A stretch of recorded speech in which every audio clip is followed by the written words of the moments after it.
Please do subscribe, hit the bell icon, get the notification.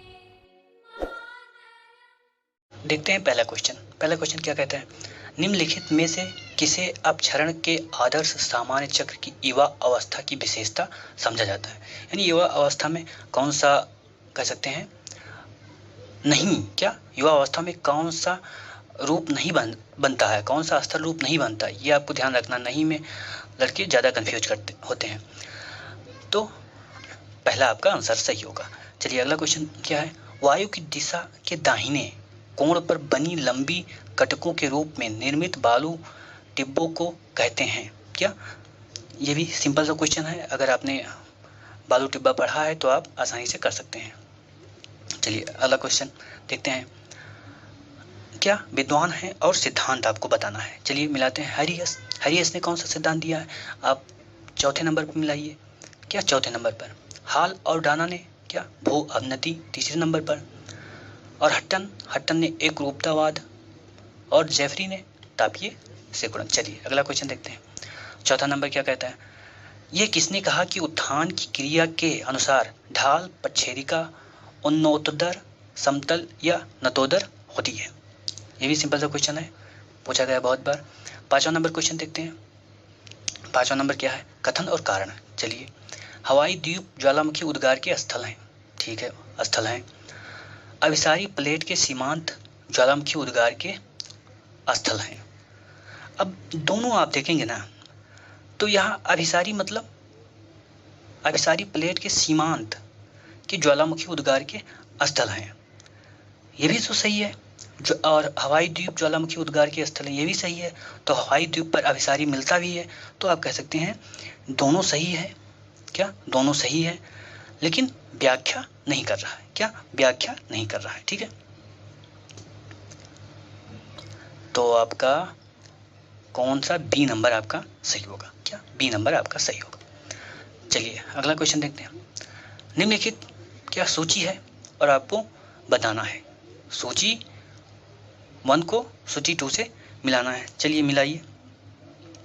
कौन सा, पहले crust को देखिए। क्या पहले क्रस्ट को देखिए। अब क्रस्ट को आप किससे जोड़ सकते हैं, क्रस्ट चक्र को बीजिक से जोड़ सकते हैं, ठीक है। अब पेडिमेंट, क्या पेडिमेंट को आप किससे जोड़ सकते हैं, आप मैकगी से जोड़ सकते हैं, लेकिन हाँ मैकबी हो गया। अगला पेडिप्लेन की संकल्पना, तो पेडिप्लेन की संकल्पना को किससे जोड़ सकते हैं, मैक्सन से जोड़ सकते हैं। और क्रस्ट प्रदेश को किससे जोड़ सकते हैं, वुडवर्ड से जोड़ सकते हैं। चलिए अगला क्वेश्चन देखते हैं। यह कथन किससे संबंधित है कि वर्तमान भूत की कुंजी है, एक रूपतावाद। चलिए अगला क्वेश्चन देखते हैं। अगला क्वेश्चन क्या है, निम्नलिखित में से पटल विवर्तन की सिद्धांत किसके उद्गम अवस्थित को स्पष्ट करने में सहायक नहीं है। तो आप इसमें देखेंगे ना, तो कौन सा धारा होगा, धारा से क्या मतलब है। चलिए अगला क्वेश्चन, कथन कारण, दो अलग अलग घनत्व वाली वायु राशि की सीमा को वाताग्र कहते हैं, ठीक है। घनत्व में अंतर तापमान और आर्द्रता के अंतर के कारण होता है। अब ये दोनों अलग अलग सेंटेंस हैं, सही तो हैं, किंतु सही तो हैं, व्याख्या नहीं है। निम्नलिखित में कौन सी पवन हेडली सेल के क्षेत्र में आती है। यह भी क्वेश्चन अच्छा क्वेश्चन है। क्या अच्छा क्वेश्चन है, तो व्यापारिक हेडली फेरल। निम्नलिखित में से किस स्थिति को कौन सा सही, क्या निम्नलिखित में से उस स्थिति में कौन सा सही है जब दाब प्रवणता बल और कोरियालिस बल उत्पन्न हवा प्रवाह पर समान रूप से प्रभाव डालते हैं। ये भी क्वेश्चन अच्छा है।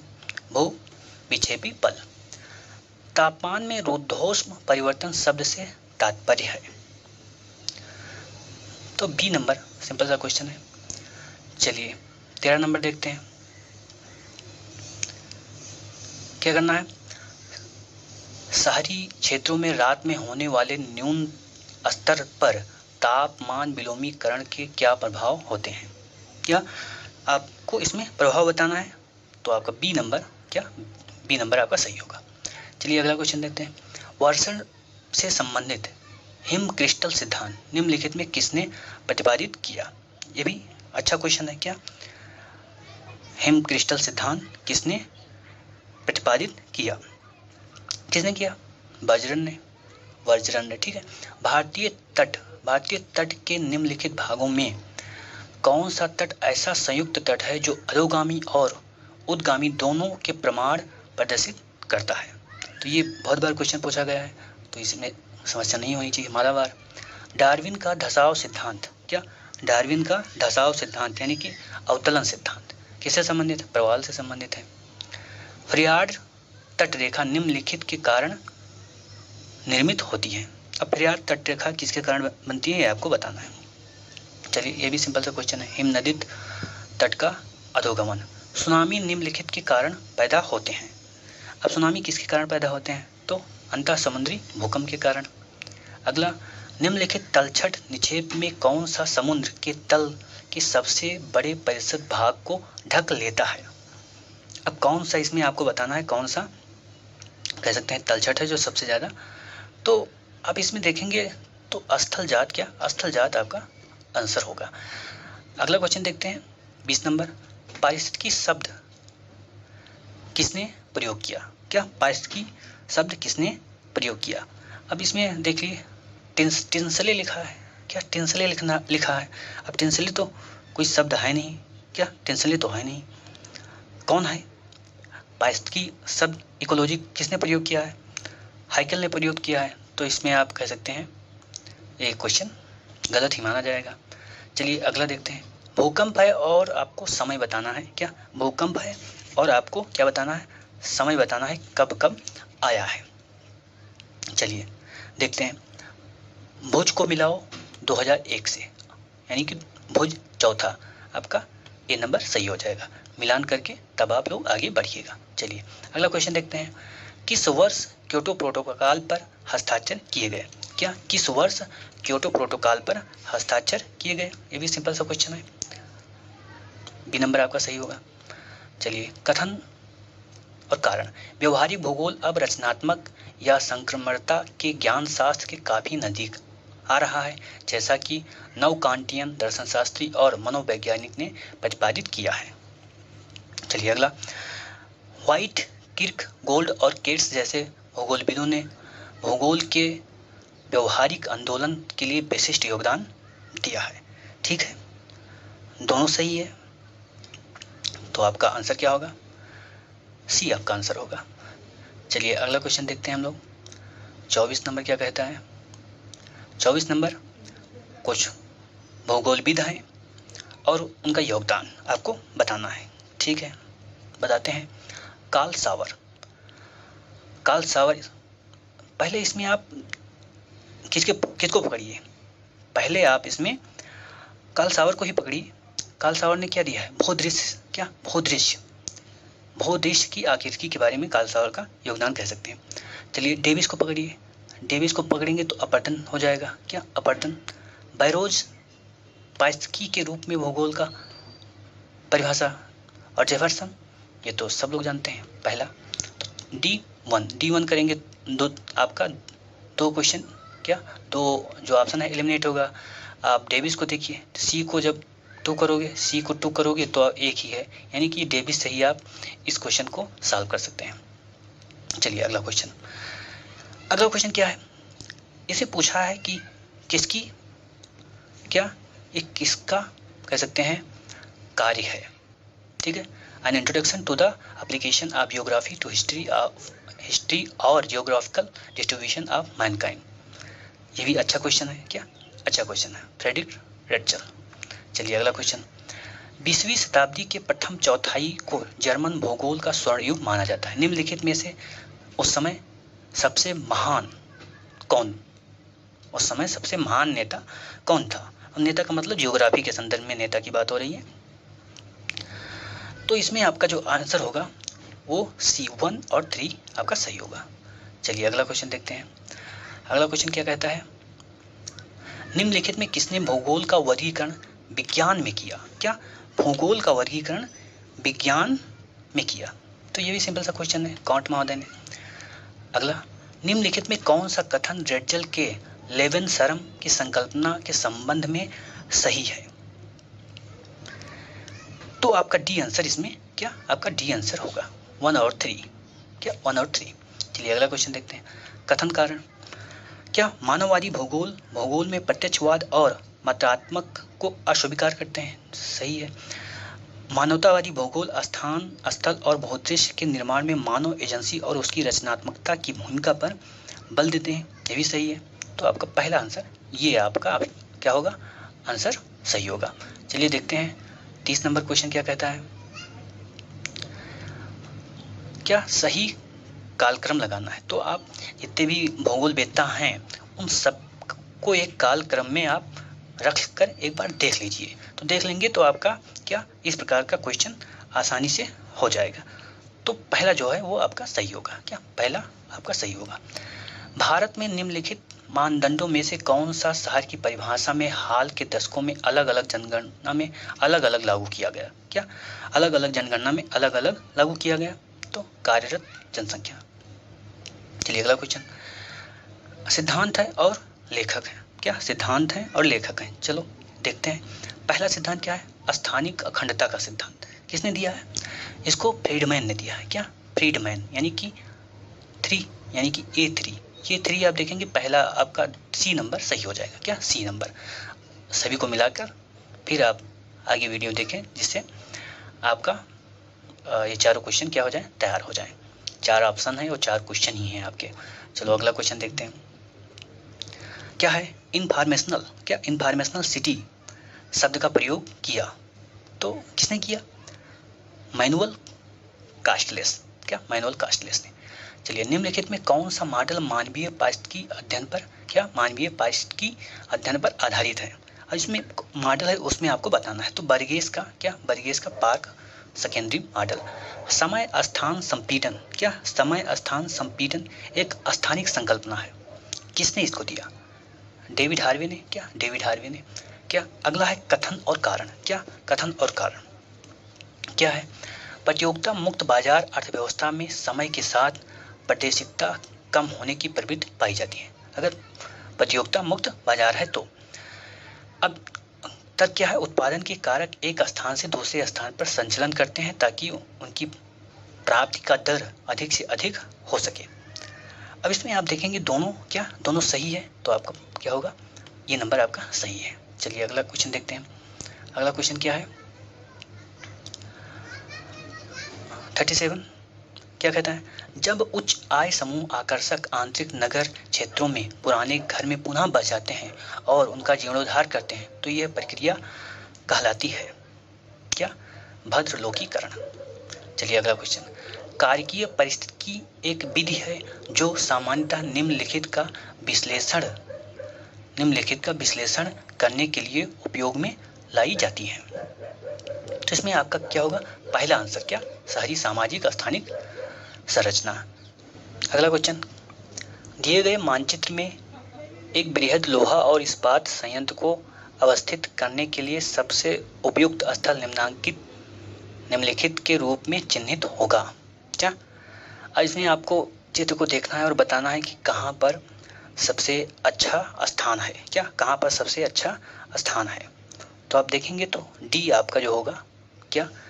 डी स्थान सबसे अच्छा होगा यानी बी नंबर सबसे अच्छा है। चलिए अगला क्वेश्चन। निम्नलिखित कथनों पर विचार कीजिए और नीचे दिए गए कोडों का उपयोग करते हुए सही उत्तर का चयन करिए। अब आपको ये पढ़ना है चारों। ठीक है। उसके बाद आपको आंसर क्या स्वयं मिल जाएगा। तो आंसर आपका क्या होगा? 1 और 2 आंसर होगा। क्या? 1 और 2। चलिए अगला क्वेश्चन देखते हैं। क्या पाइपलाइन परिवहन का लाभ कौन सा है? क्या? पाइपलाइन परिवहन का लाभ कौन सा? अब इसमें देखेंगे ना तो लगभग नहीं है। क्या? नहीं है, ये ध्यान रखिए। अब इसमें देखेंगे सभी लाभ हैं। क्या? सभी लाभ हैं। तो नहीं है कैसे हम बता सकते हैं? तो ये क्वेश्चन कह सकते हैं आयोग ने गलत माना है, सबको नंबर दिया है। अगला क्वेश्चन देखते हैं। उत्पाद के अंतिम संयोजन के लिए वैयक्तिक अवयव विनिर्मित करने वाले उद्योग को कहते हैं। क्या? ये भी अच्छा क्वेश्चन है। क्या कहते हैं? अनुषंगी उद्योग। नीचे दिए गए चित्र में दर्शाए परिवहन नेटवर्क में किस अवस्थित का अधिकतम अभिगम्यता है? क्या अधिकतम अभिगम्यता है? तो ये नंबर होगा आपका, देखो ये से आप सब जगह जा सकते हैं, तो ये होगा आपका पहला। विश्व में भाषाओं की क्रमिक विकास और नस्लों के बीच भिन्नताएं हैं। भौगोलिक पार्थक्य कई प्रकार की भाषाओं और नस्लों के विकास में क्या है? महत्वपूर्ण भूमिका निभाता है। तो दोनों सही है आपका, ये आंसर आपका सही होगा। चलिए देखते हैं 48 नंबर क्या कहता है। 48 नंबर क्वेश्चन, देश और काल से संबंधित संस्कृत के प्रसार में भाषा मुख्य भूमिका निभाती है। बिल्कुल सही है। भूगोलवेत्ता भिन्न संस्कृति की पहचान के संकेत के रूप में भाषा का उपयोग करते हैं। तो भाषा का उपयोग भी कर सकते हैं और अन्य का भी कर सकते हैं, तो आपका ये आंसर होगा क्या? मतलब बी आंसर होगा। क्या? बी आंसर होगा। मानव प्रजाति का जैविक रूप से अस्तित्व नहीं होता, फिर भी प्रजातीय सामाजिक रचनाओं के रूप में विद्यमान होती है। आज विश्व में प्रजातीय घृणा और पूर्वाग्रह सभी अति सर्वनिष्ठ हैं, जो कुछ भी भिन्न है उससे विवेकहीन नफरत के फलस्वरूप उत्पन्न होते हैं। तो आपका आंसर क्या होगा? आपका आंसर ये होगा। दोनों सही है और व्याख्या भी कर रहा है। चलिए अगला क्वेश्चन देखते हैं। अगला क्वेश्चन क्या कहता है? भारत बहुधार्मिक तथा बहुनिजातीय समाज है। ठीक है। भारत का संविधान सभी नागरिकों को व्यक्तिगत तथा सामूहिक रूप से धर्म, प्रजाति, जाति, लिंग आदि का भेदभाव के बगैर मौलिक अधिकार प्रदान करता है। तो क्या है? सही है। क्या? सही है। अब लेकिन इस कारण भारत बहुधार्मिक और बहुनिजातीय समाज नहीं है, तो व्याख्या आप कह सकते हैं नहीं कर रहा है, तो आपका बी आंसर होगा। क्या? बी आंसर होगा। चलिए अगला क्वेश्चन, प्रजाति वैध जैविक प्रत्यय है। क्या? प्रजाति वैध जैविक प्रत्यय है, वैध सामाजिक सांस्कृतिक प्रत्यय नहीं है। यह कथन किसका है? यह कथन किसका है? A.L. कोबर का। चलिए अगला क्वेश्चन, लोक वित्त के भूगोल को सिर्फ ऐसे ही परिभाषित किया जा सकता है कि कोई क्या, कहाँ, किस लागत पर प्राप्त करते हैं। किस भूगोलवेत्ता ने कहा? ये भी क्वेश्चन अच्छा है और बहुत बार पूछा गया है, तो इसको आप इम्पॉर्टेंट में लगा सकते हैं, बायनेट ने। चलिए 53 नंबर क्या कहता है? 54 नंबर क्वेश्चन। क्या? 53 नंबर, अंतर्राष्ट्रीय आर्थिक सहायता समृद्ध देशों से संसाधन हस्तांतरण के कारण गरीब देशों की सहायता करती है। यानी आर्थिक सहायता विकसित देश गरीब को करते हैं, परंतु अब आपको परंतु के बाद आपको बताना है। क्या? परंतु के बाद आपको बताना है। विश्व को दाता तथा प्रापक में विभाजित करती है। ठीक है। आपका पहला क्या है? पहला सही है। दूसरा देंगे, दाता देशों को अंतर्राष्ट्रीय व्यापार और सत्ता संबंधों में ज़्यादा शक्तिशाली बनाती हैं। यह भी सही है। प्रापक देश ऐसे आर्थिक सुधार करने को बाध्य करते हैं। यह भी सही है। प्रापक देशों को दाता देशों की वस्तुएं खरीदने पर विवश किया जाता है। यह भी सही है। यानी चारों सही हैं। चलिए अगला क्वेश्चन देखते हैं। सूची 1 को सूची 2 से मिलाना है। क्या? सूची 1 को सूची 2 से मिलाना है। चलिए मिलाइए। पहले को आप किससे मिलाइए? दीर्घकालीन नियोजन। पहले को 4 से मिलाइए, यानी कि डी को। पहला क्या होगा? 4। पहला 4 होगा आपका पहला आंसर और डी नंबर आंसर हो जाएगा। चलिए अगला क्वेश्चन देखते हैं। अगला क्वेश्चन क्या कहता है? कथन कारण, क्षेत्र वास्तव में समयोपरि बदलते जरूर हैं। क्या? क्षेत्र वास्तव में समयोपरि बदलते जरूर हैं, वह स्थानिक घटकों के बदलते अंतः संबंधों की प्रतिक्रिया में बदलते हैं। अगला क्या है? कारण क्या? नियोजित मध्यस्थता सामाजिक आर्थिक गतिविधियों की रूपरेखा के अंदर द्रुत गतिमान सिद्ध होती है। तो आपका दोनों क्या? दोनों आपका सही है। चलिए अगला क्वेश्चन देखते हैं। बेरी द्वारा भारतीय अर्थव्यवस्था के प्रकार्यात्मक क्षेत्रीकरण पर अपने क्लासिक अध्ययन में किस तकनीक को अपनाया? क्या? बेरी ने किस तकनीक को अपनाया? तो आप देखेंगे डी नंबर, बहुकारक विश्लेषण को। चलिए अगला, निम्नलिखित में कौन से पहाड़ी क्षेत्र विकास कार्यक्रम के मुख्य उद्देश्य नहीं है। तो आप सी नंबर देखिए, क्या सी 2 और 4 नहीं है, क्या 2 और 4, जैसे उद्योग हो गया और बड़ी सिंचाई योजना, पहाड़ पर कहाँ सिंचाई योजना चलेगा। अब देखते हैं 58 नंबर क्या कहता है, निम्नलिखित में किसने विकास ध्रुव अवधारणा को भौगोलिक जगह पर अनुप्रयुक्त किया जिस कारण से विकास ध्रुवों को विकास केंद्र कहा जाने लगा। ये भी क्वेश्चन अच्छा है। बोर्ड बिले, क्या बोर्ड बिले। चलिए अगला क्वेश्चन देखते हैं, किस पंचवर्षीय योजना में नियोजन प्रक्रिया के एक मुख्य उद्देश्य के रूप में संतुलित क्षेत्रीय विकास पर बल दिया गया, जो योजना के दस्तावेज में पूरा एक अध्याय था। तो ये आपका बी होगा, तृतीय। अगला क्या है, प्राचीन भूगोल में क्षेत्र की अवधारणा सर्वप्रथम किसने दी थी। तो स्ट्रेबो ने दिया। नगर क्षेत्र उदाहरण है, क्या नगर क्षेत्र उदाहरण है, तो किसका उदाहरण, प्रकार्यात्मक क्षेत्र।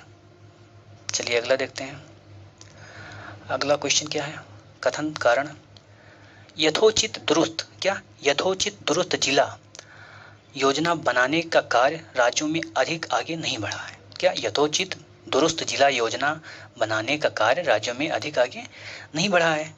जिला स्तर पर नियोजन संबंधी कार्यों से जुड़े विभिन्न एजेंसियों के बीच प्रभावपूर्ण समन्वय का अभाव है। तो आपका आंसर क्या, दोनों सही हैं, तो आपका आंसर क्या होगा, सी आपका आंसर होगा। चलिए अगला क्वेश्चन है, भारत के किस द्वीप का उद्गम ज्वालामुखी उद्गार के कारण हुआ है। ये भी सिंपल सा क्वेश्चन है। बायरन, निम्नलिखित में कौन सी पहाड़ी अनाईमुड्डी गांठ के साथ नहीं जुड़ी है। क्या अनाईमुड्डी गांठ के साथ नहीं जुड़ी है, तो कुद्रेमुख, क्या कुद्रेमुख पहाड़ी। चलिए 65 नंबर देखते हैं हम लोग। 65 नंबर क्या कहता है, निम्नलिखित में भारत में नीली क्रांति से संबंधित है। क्या नीली क्रांति किससे संबंधित है, बहुत सिंपल सा क्वेश्चन है, मत्स्य पालन। लौह और इस्पात संयंत्रों के निम्नलिखित समूह में कौन सा छोटा नागपुर क्षेत्र के बाहर अवस्थित है। भिलाई, सेलम और भद्रावती। क्या भिलाई, सेलम और भद्रावती, ये सबसे उपयुक्त होगा। क्या सबसे उपयुक्त आंसर यही है। चलिए अगला देखते हैं, आर्य इतना है, मानचित्र को 2.5 गुना बढ़ा दिया जाता है, विस्तारित मानचित्र की मापनी क्या होगी। सिंपल सा क्वेश्चन है, 2.5 गुना बढ़ा दिया गया तो 2.5 गुना घटा है, तो अब जनसंख्या घनत्व को प्रायः निम्नलिखित के द्वारा दर्शाया जाता है। क्या जनसंख्या घनत्व को किसके द्वारा दर्शाया जाता है, वर्ण मातृ विधि के द्वारा। चलिए अगला क्वेश्चन, यदि अधिवास वितरण आर्यन बराबर 2.4 है तो 2.14 है तो उसका पैटर्न क्या होगा। ये बहुत बार क्वेश्चन पूछा गया है, इसलिए आप इसको दिमाग में बैठा लीजिए। क्या पूर्ण समरूप। चलिए अगला क्वेश्चन देखते हैं। अगला क्वेश्चन क्या है, कक्षा में 31 बच्चे हैं और उसमें अजय का क्रम क्या है, 17वां है, तो अंतिम से उसका क्रम क्या होगा। ये भी सिंपल सा क्वेश्चन है, 15 नंबर होगा। कथन कारण, निष्क्रिय दूर संवेदी, क्या निष्क्रिय दूर संवेदी प्रणाली के पास ऊर्जा का अपना स्रोत होता है। सक्रिय दूर संवेदी प्रणाली सौर ऊर्जा पर निर्भर करती है। दोनों क्वेश्चन गलत है क्योंकि दोनों को एक दूसरे का उल्टा कर दिया गया है, तो आपका डी आंसर। टेलीविजन में दिखाई जाने वाली उपग्रह इमेज छाया स्पष्ट रूप से चित्रित करती है। क्या, तो आपका सी ऑप्शन क्या होगा, सी ऑप्शन। क्या मेघ तथा हिम आवरण। निम्नलिखित में कौन सी विशेषताएं जीआईएस को अन्य प्रणाली से अलग करती हैं। अब चारों ऑप्शन देखिए, आपको दूसरा क्या सबसे उपयुक्त लगेगा। चलिए अगला क्वेश्चन, शीर्षाभिमुख सूचकांक जो मानव प्रजाति को वर्गीकृत करने के लिए होता है किस रूप में परिकलित किया जाता है। अच्छा क्वेश्चन है, सिर का चौड़ाई और लंबाई के बीच अनुपात। सो आज के लिए इतना ही, फिर मिलते हैं अगले वीडियो में, तब तक के लिए जय हिंद। चैनल को सब्सक्राइब कर लें प्लीज़।